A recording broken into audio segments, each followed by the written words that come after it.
nibagirwa ibyo unkorera, unkorera byinshi nkabyibagirwa. Data mwiza ndagusaba unyibutse na bya bindi nirengagije,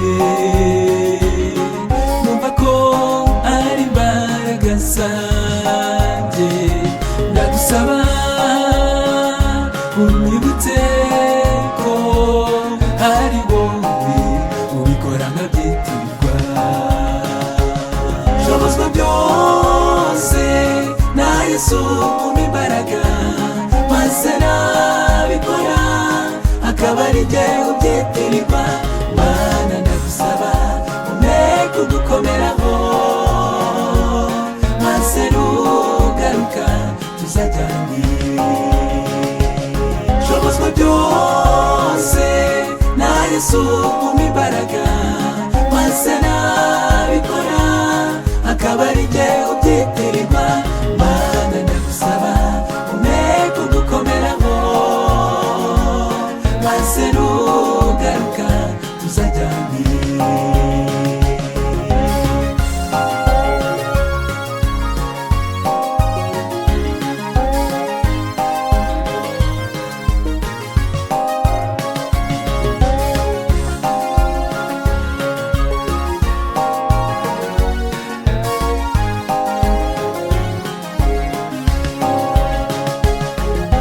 Ndashaka kugukurikira, ngigira iwacu heza,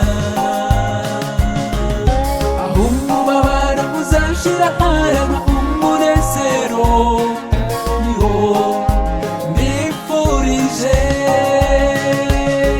nawe uzongera gutakishwa n'uburwayi buzaba bwarangiye.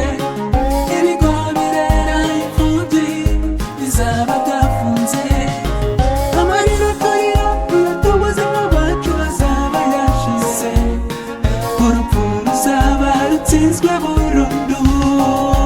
Shobozwa byose na Yesu umpa imbaraga, maze nabikora akaba ari jye ubyitirirwa. Mana ndagusaba umpe kugukomeraho, maze nugaruka tuzajyane. Shobozwa byose na Yesu umpa imbaraga, maze nabikora akaba ari jye ubyitirirwa. Mana ndagusaba umpe kugukomeraho, maze nugaruka tuzajyane. Shobozwa byose na Yesu umpa imbaraga, maze nabikora akaba ari jye ubyitirirwa. Mana ndagusaba umpe kugukomeraho, maze nugaruka tuzajyane. Shobozwa byose na Yesu umpa imbaraga, maze nabikora akaba ari jye ubyitirirwa. Mana ndagusaba umpe kugukomeraho,